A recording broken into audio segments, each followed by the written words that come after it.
por muchas personas.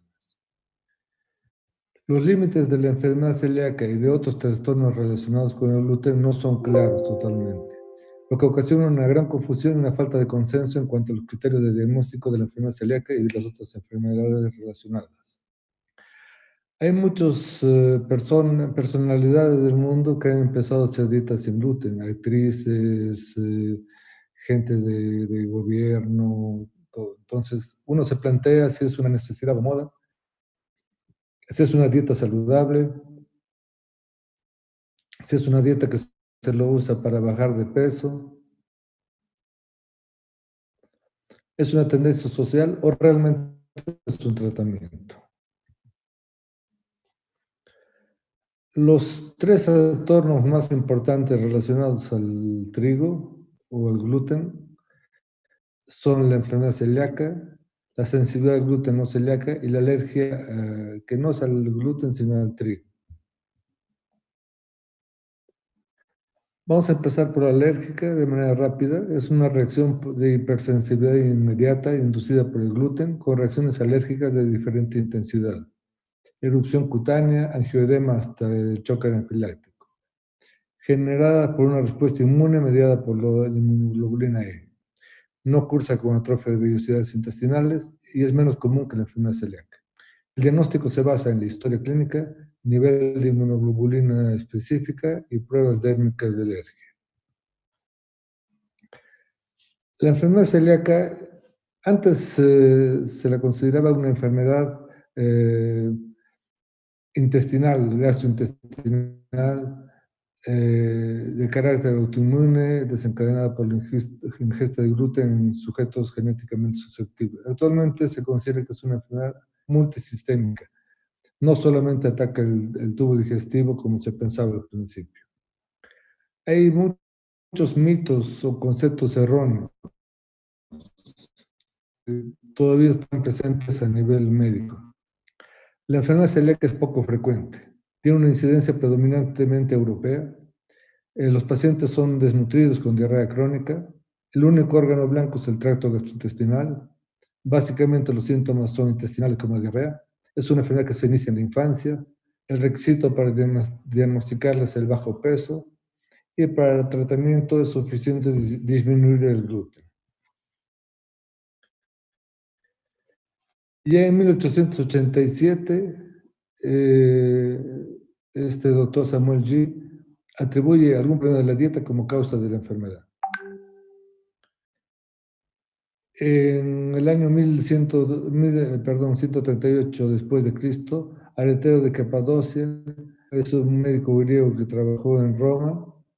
Él le dio el nombre de parte el nombre de celíacos, como coilíacos, que describe la distensión abdominal.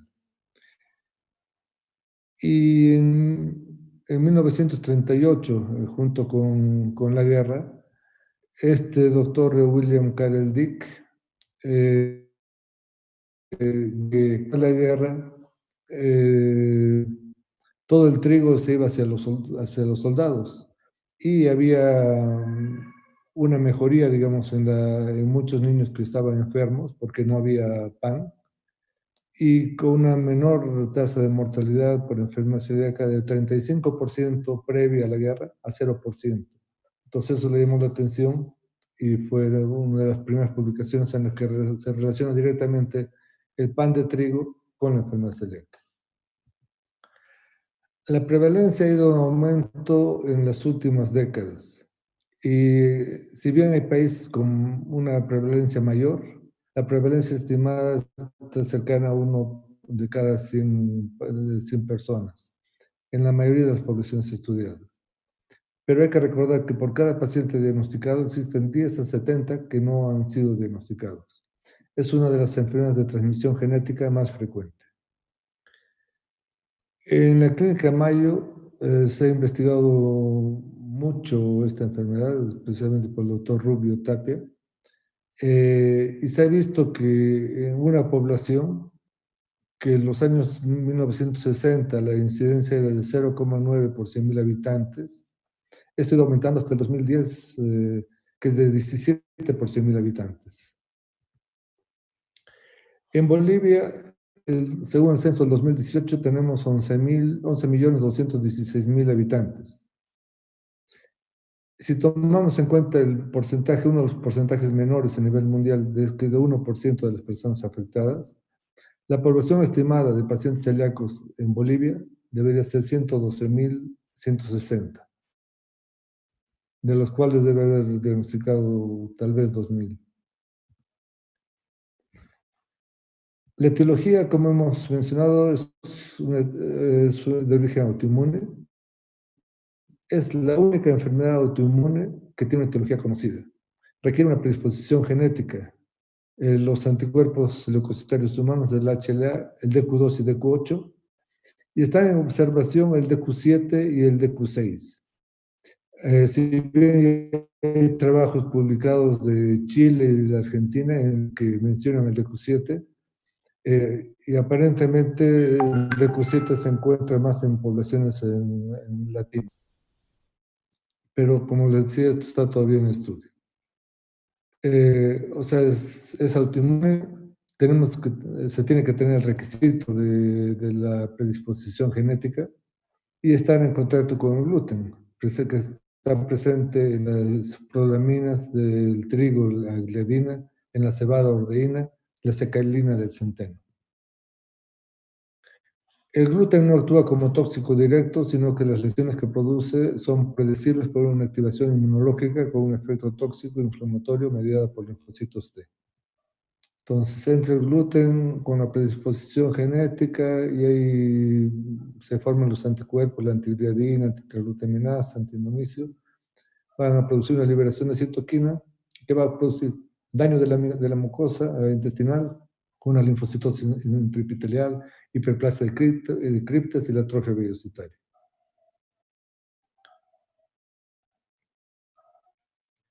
La pérdida de tolerancia al gluten con compromiso inmune aparece a cualquier edad. No es como se pensaba que es desde que uno nace. Puede haber factores desencadenantes. Una infección, puede haber después de un embarazo, una cirugía, traumas físicos, viajes psicológicos después de una pérdida, exposiciones perinatales, eventos perinatales, alteraciones de la microbiota intestinal después de uso de antibióticos, alteraciones del ambiente gástrico. Ahí en la clasificación vamos a mencionar solamente se considera la sintomática, subclínica, clásica, sintomática, no clásica y potencial, pero aquí si desean, ustedes lo leen, pero no quiero que nos confundamos con esto.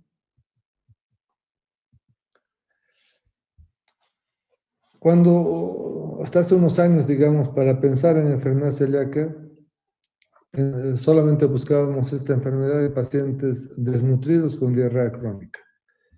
Pero se ha visto que en niños puede haber deficiencia de macronutrientes asociada a retraso pondoestructural, pero en adultos puede haber malnutrición e incluso alteración lipídica con sobrepeso, con obesidad. No sé el autor de esto, pero que es muy interesante. En este árbol en cada rama están casi todas las especialidades: odontología, endocrinología, neumología, cardiología, reproducción, cardiología, alergología, psiquiatría, gastroenterólogo, todo. Generalmente, cada especialista se centra en su rama. No se busca o no se encuentra la raíz, se demora en el diagnóstico y aparecen más complicaciones. Esto cuando hay una enfermedad celíaca sin diagnosticar.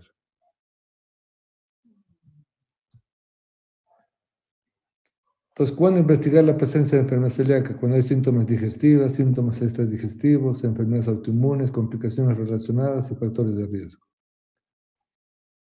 El diagnóstico se obtiene por una valoración conjunta de síntomas, factores de riesgo, predisposición genética, autoanticuerpos específicos o marcadores serológicos, endoscopía y biopsia intestinal. Entonces, como decíamos, antes se pensaba solamente en esto, que es en realidad la parte visible del iceberg, pero por debajo están síntomas no relacionados a enteropatías, puede haber más bien pacientes estreñidos, con pacientes con sobrepeso, con obesidad. Entonces, las manifestaciones clínicas son muy variables, es una enfermedad simuladora. Vamos a hablar del adulto, no del niño.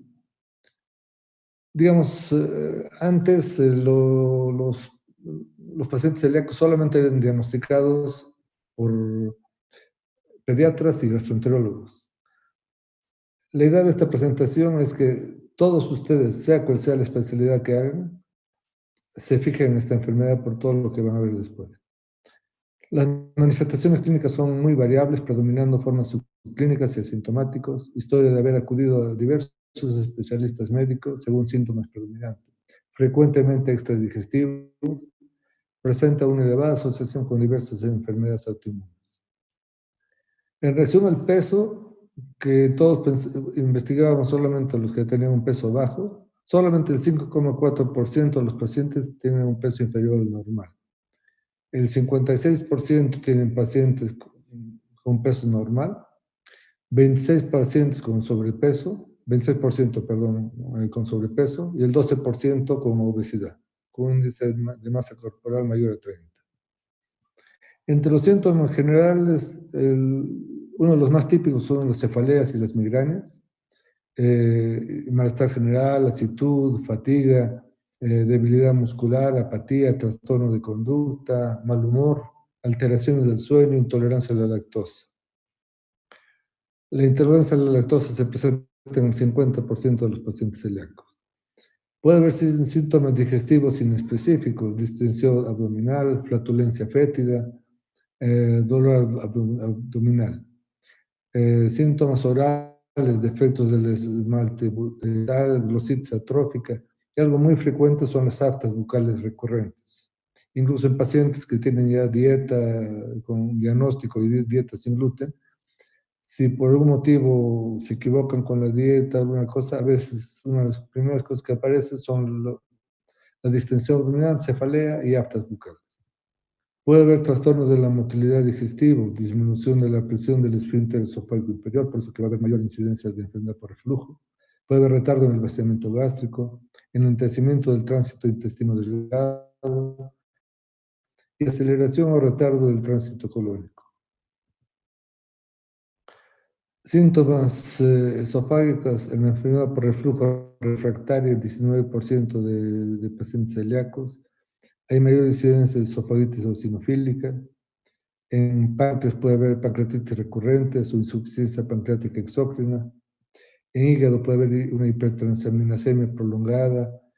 Puede estar relacionado a una hepatitis autoinmune, cirrosis biliar primaria, con otitis esclerosante primaria, hepatitis aguda fulminante y estetosis hepática. En síntomas de colon, constipación en 50% de los adultos, síndrome de intestino irritable.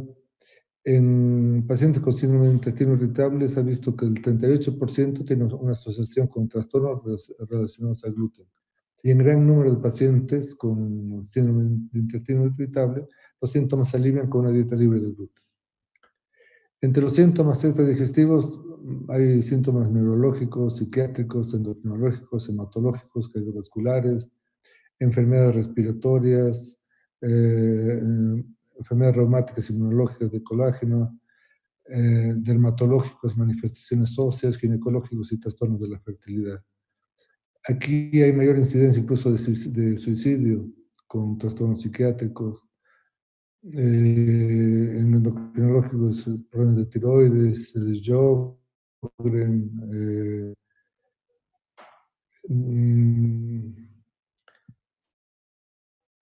en ginecológicos, entre los más importantes, digamos, puede haber trastornos de los ciclos, puede haber retrasos menstruales, puede haber abortos espontáneos, puede haber menopausia prematura, hay mayor incidencia de osteoporosis, hay mayor incidencia de infartos. La dermatitis herpetiforme son lesiones vesiculocostrosas en cualquier parte del cuerpo. Aquí estamos mostrando un abdomen, pero por lo general se presenta en piernas o brazos. En relación a enfermedades neurológicas, cuando la causa de una enfermedad neurológica es conocida, la posibilidad de marcadores celíacos positivos fue de 5%. Si hay una enfermedad neurológica en la que no se encuentra la causa, todos los estudios, el electroencefalograma, la tomografía, la resonancia, todos son normales, la posibilidad de marcadores celíacos positivos fue de 57%. Cuando la causa de una enfermedad neurológica es desconocida, la prevalencia de enfermedad celíaca es 16 veces más alta que la población sana. Entre las enfermedades autoinmunes está desde la diabetes mellitus tipo 1, es el Sjögren, el lupus eritematoso sistémico, la hepatitis crónica, cirrosis biliar, el vitiligo, es importante pensar en esto, la psoriasis, la alopecia areata. En trastornos neurológicos y psiquiátricos, la más frecuente es las migrañas, puede haber epilepsia, encefalopatía progresiva, síndromes cerebelosos, demencia con atrofia cerebral, la ansiedad, depresión, esquizofrenia, neuropatía periférica o ataxia.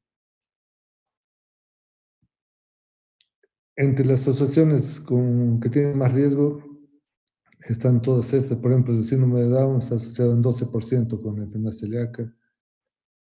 La fibromialgia, la cardiomegalia dilatada, abortos espontáneos, menopausia prematura, como se decía. Como tiene un componente genético, los familiares de primer grado de un paciente celíaco van a tener un riesgo de 1 en 10 de la posibilidad de ser también celíacos. Los familiares de segundo grado, una posibilidad en 39, y los hermanos gemelos, una posibilidad en 2. ¿Por qué es importante el diagnóstico de esta enfermedad? Porque el retraso en el diagnóstico, como su tratamiento, tiene como consecuencia una elevada morbilidad y mortalidad, con un elevado impacto individual, así como un elevado costo social y médico. A ver, imaginemos un paciente de 20 años que acude con sintomatología compatible y no investigamos la enfermedad celíaca, por lo tanto no la diagnosticamos. A los 30 años o 35 años puede tener una menopausia prematura y si no se embarazó hasta el momento puede que ya no se embarace más. O puede que haya muchas pacientes que tengan abortos repetidos y a veces su ginecólogo no piensa en esta posibilidad. Bueno, cada vez están pensando más, pero he estado en Bolivia, digamos, hace unos 6 años más o menos, que recién estamos empezando a pensar en esta enfermedad. Igual, digamos, si diagnosticamos un paciente a los 20 años y esto es probabilidad, no es una certeza, pero digamos, si no se diagnostica de manera precoz o lo más precoz posible, porque hay un retardo que casi de 10, 14 años en el diagnóstico de esta enfermedad, también pueden desarrollarse otras enfermedades más graves, un lupus eritematoso sistémico, enfermedades de una esclerodermia, enfermedades de más difícil manejo.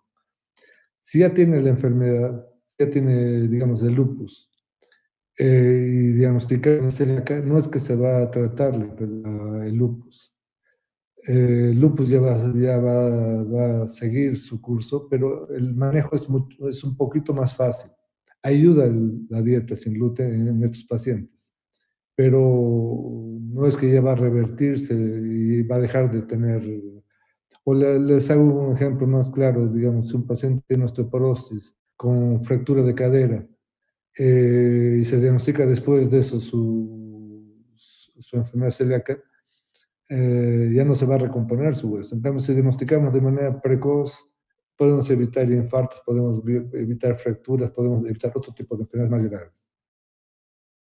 Además que hay un aumento de mortalidad porque hay mayor incidencia de neoplasias, linfoma intestinal no Hodgkin, cáncer de faringe y esófago, adenocarcinomas intestinales colónicos, tumores de cuello y hay una ileitis ulcerosa. La mayor tasa de mortalidad que presenta se normalizaría después de 3 a 5 años de mantener una dieta libre de gluten estricta. Frente a esta gran variedad de formas de presentación y rasgos clínicos que presenta esta patología, ante todo paciente con sintomatología digestiva recurrente, en especial si se acompaña de patología extradigestiva, lo más importante es pensar en la existencia de esta patología y su posible diagnóstico. Los marcadores celíacos son, uno de los primeros fue los anticuerpos antigliadina, que eran importantes para estratificar los pacientes con sospecha de enfermedad celíaca. Sin embargo, su utilidad ha sido obstaculizada por falsos positivos de 5 a 20%, y recientemente se ha demostrado que el 56% de los pacientes con antigliadina positiva tenían sensibilidad al gluten no celíaca.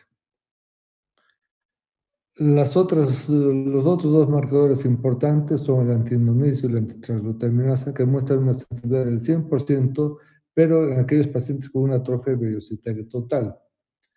Cuando la atrofia velocitaria es parcial, este valor de 100% baja a 31%.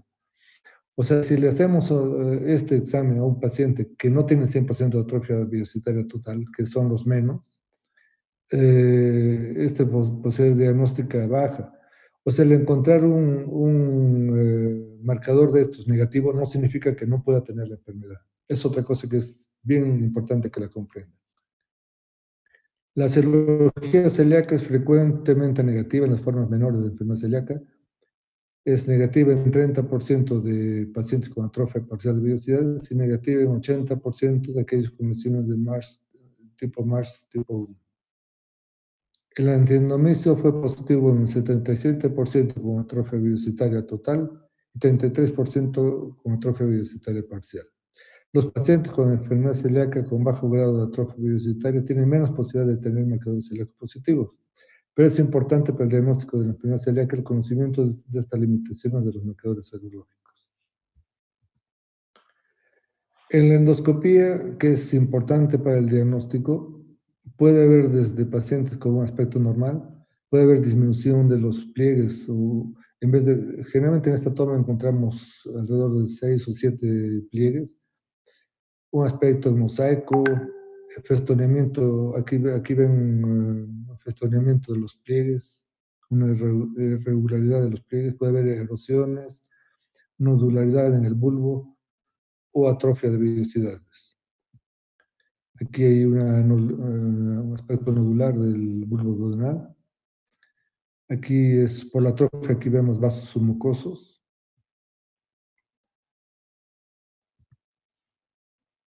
Puede haber aplanamiento de los pliegues, el festoneamiento que les mostré hace un momento. En pacientes que tienen una sospecha de enfermedad celíaca, la sensibilidad es alta. En pacientes con dispepsia, en los que se toman biopsias duodenales, la sensibilidad es del 50% y la especificidad del 99%. Sin síntomas de celiaquía es 87 y 100%. Y anemia ferropénica, 59% y especificidad del 92%. La especificidad es alta, casi para todas las patologías. Entonces, esta elevada especificidad de estos signos endoscópicos justifica la toma de biopsias. Muchas veces nos llega un paciente para el diagnóstico de una anemia ferropénica y muchos médicos nos contentamos o se contentan, digamos, de no encontrar una gastritis erosiva, de no encontrar un tumor, de no encontrar una úlcera péptica que haya podido sangrar, pero a veces dejamos de pensar en esta enfermedad. O sea, en toda endoscopía deberíamos tomar biopsias duodenales. Las biopsias son necesarias de 4 a 7 biopsias y es muy importante que se tomen de 1 a 2 biopsias de bulbo. Hace años, digamos, las biopsias se tomaban de intestino delgado, una sonda. No se toman de segunda porción de bulbo. Pero se ha visto que las lesiones más bien son más frecuentes en el bulbo. Las lesiones van de bulbo van hacia distal. Y en la curación va de distal hacia proximal. Los cambios de la mucosa en la enfermedad celíaca pueden ser irregulares y en parches, con áreas sanas intermedias, y el muestreo suficiente produce una mayor sensibilidad. En ocasiones el bulbo duodenal puede ser el único sitio de atrofia. Aquí lo decía, las lesiones van de duodeno, son menores en hilio. Y la biopsia duodenal, del bulbo duodenal, es pilar para el diagnóstico de enfermedad celíaca y no puede ser sustituida por la serología. Se ha visto que si uno toma por lo menos 4 biopsias de la segunda porción de duodeno y 2 de bulbo, una hacia curvatura menor y una hacia pared anterior, tiene un mayor éxito diagnóstico. Las biopsias del bulbo aumentan la tasa de detección de la enfermedad celíaca en 18%.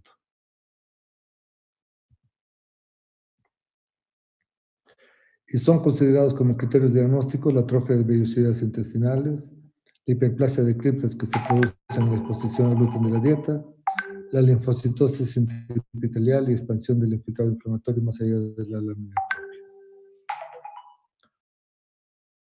Hay que recordar que es un proceso de origen inmunológico, entonces los linfocitos intraepiteliales son los responsables de la lesión intestinal y por ese motivo van a estar elevados. Va a haber un aumento de los linfocitos intraepiteliales. Este es el primer cambio, indicador más sensible de los efectos del gluten sobre la mucosa del intestino delgado, y son linfocitos de tipo T, principalmente citotóxicos. La clasificación clásica es la de Marsh, modificada por Oberhauer. El Marsh 0 es sin alteraciones. El Marsh 1 tiene linfocitosis intraepitelial. El Marsh 2 es una hiperplasia de criptas con aumento de linfocitos y estructura vellocitaria preservada. El Marsh 3 es una lesión destructiva que puede ser parcial, subtotal o total.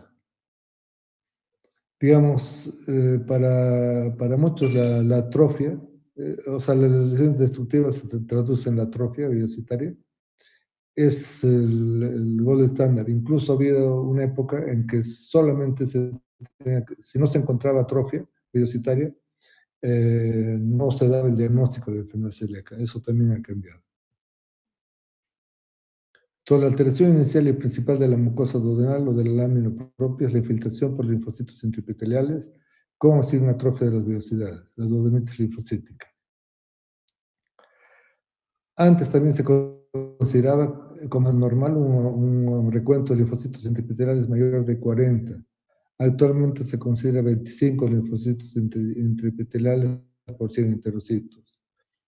Y la inmunohistoquímica específica para los antilinfocitos CD3 tiene una mayor sensibilidad. Digamos, aquí tenemos un grupo de pacientes con atrofia y pacientes sin atrofia. Y en ambos, las manifestaciones clínicas gastrointestinales son similares, 70% en ambos grupos. Extraintestinales, bastante similares, 66 con 57%. Aquí los autores concluyen con que los pacientes con formas citológicas leves de enfermedad celíaca clínicamente no son una enfermedad leve y se beneficiarían de una dieta sin gluten tanto como los que presentan atrofia. La enteritis linfocítica, sin embargo, no se presenta solamente en la enfermedad celíaca, sino también se puede presentar en la sensibilidad al gluten no celíaca, en la gastroduodenitis por Helicobacter pylori, en infecciones víricas y giardiasis, en la hipersensibilidad alimentaria, sobre cristiano, con los antiinflamatorios no esteroideos, de la deficiencia de inmunoglobulina A y la enfermedad inflamatoria intestinal, la enfermedad de Crohn. Y la atrofia vellocitaria, que es lo característico, digamos, de la enfermedad celíaca, de manera muy poco frecuente se puede presentar en otras, la enteropatía autoinmune, fluidos tropicales, colágeno, lesiones por radiación y quimioterapia, enfermedad de injerto versus huésped, enteropatía inducida por linfoma de células T y el olmesartán, que es un antihipertensivo. Entonces, recordar que los haplotipos HLA, DQ2 o DQ8 En realidad no sirven para dar el diagnóstico, pero si tenemos un paciente con DQ2, DQ8 negativo y se está empezando, como les decía, el DQ7 más, si son negativos estos DQ2, DQ8, DQ2, DQ8, DQ7 negativos, este paciente no puede ser celíaco, ¿no? Entonces, un criterio de diagnóstico negativo. Si son positivos, puede ser celíaco, puede ser no celíaco, o sea, no es diagnóstico. Pero si no tiene el DQ2, DQ8, no puede ser celíaco. Ahora vamos a hablar rápidamente de la sensibilidad gluteno celíaca, que es una enfermedad que se ha originado de manera diferente a casi todas las enfermedades. Generalmente son los médicos los que han creado una enfermedad. El doctor Fasano, que es un italiano que vive en Estados Unidos, se ha dedicado mucho a trabajar con esto. Y he visto que de todas las personas que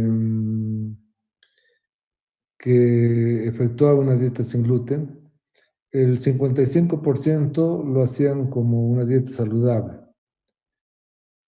el 27% para bajar de peso, el 18% para mejorar de síntomas gastrointestinales y extraintestinales, y aquí solamente el 1, tantos por ciento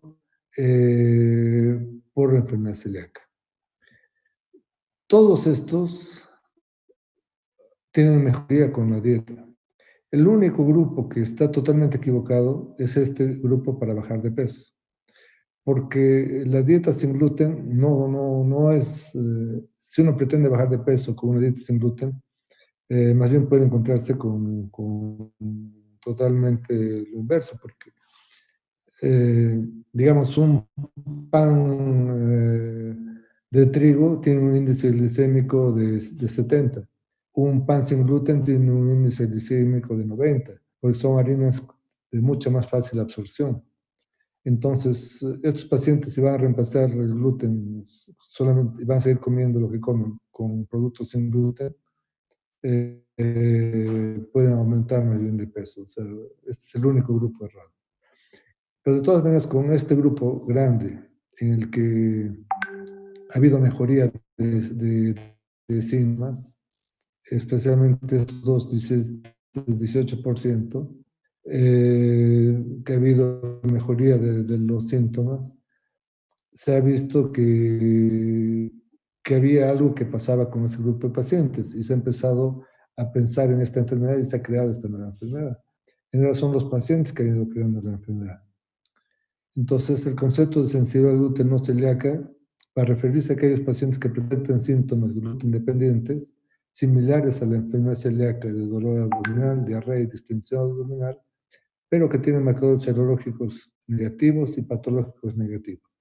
La antigliadina puede ser positiva, como decíamos, en un grupo pequeño, y puede haber un infiltrado linfocítico, un aumento de linfocitos intraepiteliales. Todos son pacientes con síntomas digestivos, gluten dependientes, pero con serología celíaca negativa, enteropatía ausente o leve, y han sido incluidos dentro de esta nueva entidad clínica. Es una enfermedad sistémica que no solo ataca el intestino, sino también puede afectar a diferentes partes de nuestro cuerpo, igual que la enfermedad celíaca. Para diferenciar la enfermedad celíaca de la sensibilidad glutenocelíaca, la prevalencia de la enfermedad celíaca es 1% y de la sensibilidad glutenocelíaca del 6 al 10%.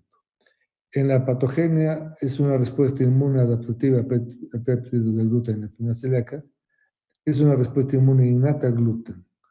Aquí hay nuevos trabajos que parece que no es todo gluten, sino es alguna otra parte del trigo.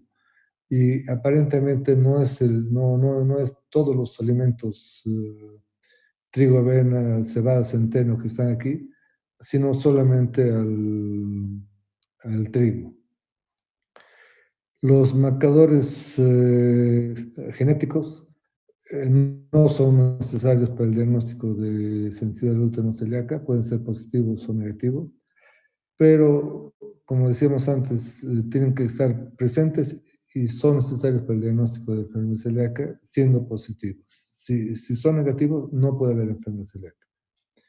En la serología, antitraglutaminasa y antinomiso positivos, aquí estos dos son negativos y puede estar la antigliadina positiva. Y la atrofia vellosidad puede estar presente en la enfermedad celíaca y ausente en la sensibilidad gluteno-celíaca. Entonces es un trastorno nuevo, emergente, caracterizado por síntomas intestinales y extraintestinales relacionados con la ingestión de alimentos que contienen gluten en pacientes no celíacos. Su prevalencia se ha estimado en 6 a 10 veces superior a la de la enfermedad celíaca. Recientemente se ha postulado a los FODMAPs, que son oligodimonosacáridos fermentables y polioides, como el componente responsable del sensibilidad gluteno celíaca en el trigo, en vez de involucrar a todo el gluten. Estos pacientes con sensibilidad al gluten deben distinguirse de pacientes con enfermedad celíaca porque no parece ser una enfermedad autoinmunitaria. Sin embargo, la sensibilidad al gluten no celíaca puede desempeñar un rol importante en muchas enfermedades. Por ejemplo, en el área neurológica se puede encontrar en pacientes con migrañas, trastornos con déficit de atención, depresión, demencia, trastornos del movimiento, autismo y esquizofrenia. Ahorita, digamos, en casi todo el mundo, en los pacientes autistas, se efectúa una dieta sin gluten. Al momento actual no existen métodos diagnósticos bien definidos para esta entidad y muchos de los pacientes diagnosticados como sensibilidad gluten celíaca podrían formar parte del espectro global y del iceberg de la enfermedad celíaca. El tratamiento es básicamente una dieta libre de gluten. Como decíamos, está el trigo, cebada y centeno, pero también se incluye la avena, por lo menos los primeros 6 meses de tratamiento. Primero porque la avena generalmente su producción está junto al trigo, entonces siempre se va a encontrar en nuestro medio por lo menos avena contaminada. Y en otros países ya han empezado a producir avena certificada libre de gluten, pero se sugiere que ya está en nuestro medio, hay gente que le importa, empresas que le importan, pero se considera que la avenina también puede hacer daño. Entonces, los primeros 6 meses se sugiere hacer la dieta sin los 4 productos y después del sexto mes reiniciar la avena, pero certificada libre de gluten, para ver si reaparece o no reaparecen los síntomas. Recordar que muchas de todas estas patologías que hemos mencionado, de los otros problemas autoinmunes, infartos, osteoporosis, todo eso, son por 2 mecanismos. Uno, autoinmune, en la enfermedad celíaca, y otro por déficit de nutrientes. Entonces hay que pensar en la corrección de deficiencias minerales y vitaminas, la de vitamina B12, B6, el ácido fólico, vitamina K, vitamina D3, suplementos de calcio, selenio, cobre, magnesio, zinc. Digamos, en esta época, no sé si han visto webinars, todo esto sobre el COVID, pero han visto que la vitamina D3 y el zinc juegan un papel muy importante en la prevención porque mejoran la parte inmunológica. Pero la vitamina D3 se ha visto que cuanto menor era la vitamina D3, era más grave la enfermedad. Entonces, en esta época, para todos es conveniente tener valores buenos de vitamina D3, de magnesio y de zinc. Y hay nuevos tratamientos, trigo genéticamente modificado, endopeptidasas que van a degradar enzimáticamente el gluten en el intestino. Se está todavía en fase 2 de investigación, una vacuna para la desensibilización inmunológica del gluten.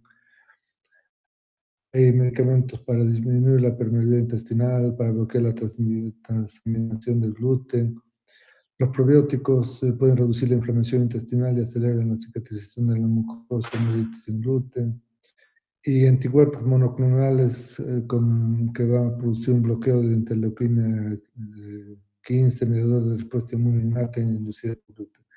En todo caso, todo esto está todavía en fase de experimentación. Al momento actual, el único tratamiento reconocido es la dieta sin gluten. Entonces, para concluir, frente a esta gran variedad de formas de presentación, todo paciente con sintomatología digestiva recurrente, en especial si se acompaña de patología extradigestiva competitiva, debe ser considerado como de grupo de riesgo y debe ser investigado.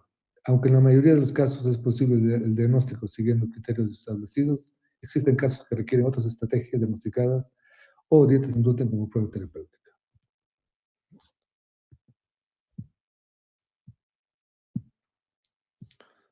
No sé si tienen preguntas.